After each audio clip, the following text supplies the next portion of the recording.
Pensa no Homem-Aranha. O nome já traz um monte de imagens na cabeça. Não importa em que lugar do mundo a pessoa esteja. Mas olha, ele é muito mais do que só um traje vermelho e azul. Ele é um verdadeiro fenômeno cultural e hoje a gente vai entender direitinho o porquê.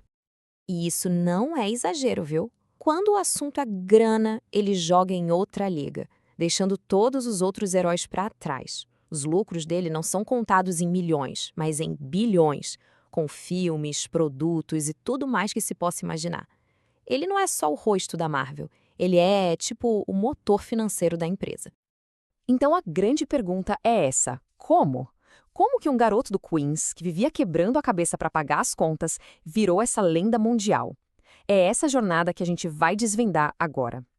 A resposta começa lá nos anos 60. Para sacar de verdade o impacto do Homem-Aranha, a gente precisa entender que ele não foi só mais um herói, ele foi uma completa revolução para a época.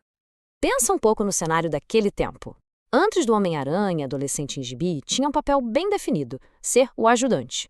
Eram os Robins, os Bucks, sempre o número 2, sabe? Nunca a estrela principal do show. E é aqui que a gente vê a grande virada de chave. De um lado, você tinha os heróis tradicionais, adultos, perfeitos, já consolidados. Do outro, o Peter Parker, um adolescente cheio de dúvidas, inseguranças e, o mais importante, sem um manual de instruções. Ele teve que descobrir tudo sozinho, errando muito no caminho. E aí que tá a sacada genial. Pela primeira vez, um leitor jovem podia abrir um gibi e ver as próprias angústias refletidas num super-herói. A rejeição, o sentimento de não se encaixar, a solidão, estava tudo ali. Ele não era um ideal distante, ele era um espelho. Mas essa conexão humana é só a base da história. O que realmente firma o legado do Homem-Aranha é o seu centro moral, uma filosofia que nasceu de uma tragédia pessoal bem profunda. A origem dos poderes dele é um clássico da ficção científica, né? Uma excursão da escola, uma aranha radioativa, uma picada e, de repente, o jovem Peter Parker tem habilidades que, nossa, desafiam a imaginação. Só que ter poder não te transforma em herói. No começo, o Peter usa as habilidades para benefício próprio, mas uma escolha egoísta, deixar um ladrão escapar porque, não era problema meu, acaba tendo uma consequência devastadora. Esse mesmo ladrão assassina o tio Ben, que era a bússola moral da vida dele. É uma lição brutal que vai definir o Peter para sempre. E é aí que a gente chega na frase que define tudo. Com grandes poderes vem grandes responsabilidades não é só um lema bonitinho. É o eco da culpa do Peter, o peso da falha dele. É a promessa que transforma a dor em um propósito que ele nunca mais vai abandonar. E essa luta, bom, ela não é só contra vilões de uniforme colorido, não. Muitas vezes, as batalhas mais difíceis são as do Peter Parker, a pessoa comum por trás da máscara. Dá uma olhada nessa lista. Não tem nenhum supervilão aqui. O que tem é conta pra pagar, bullying, um chefe que pega no pé, a perda devastadora de um amor. São problemas da vida real. Enquanto o Homem-Aranha se balançava pelos prédios, o Peter Parker estava com o pé no chão, enfrentando os mesmos perrengues que todo mundo. E o impacto disso foi na hora. Pensa só. Em 1965, estudantes universitários já colocavam ele ao lado de figuras revolucionárias como Bob Dylan e Che Guevara. O motivo? Simples e poderoso. Ele é um de nós. E o mais legal é que, diferente da maioria dos heróis que parece que vive num looping eterno, o Peter Parker cresceu. Ele passou de um aluno tímido para a faculdade, virou professor, se casou e até chefiou uma empresa de tecnologia. Ele não só envelheceu, ele amadureceu junto com o público, e isso fez com que ele continuasse sempre relevante. É claro que todo herói que se preze é definido pelos seus inimigos, e a galeria de vilões do Homem-Aranha é lendária. Mas o que torna eles tão fascinantes é que eles não são só oponentes.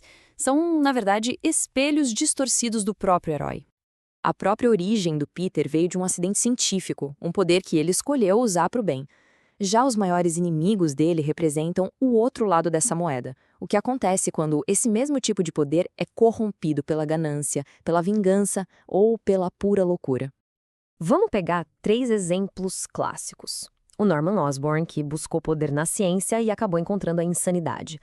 O Otto Octavius, um gênio como Peter, que virou escravo da própria criação.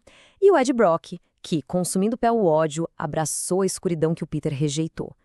Cada um deles é um lembrete sombrio do que o Peter poderia ter se tornado.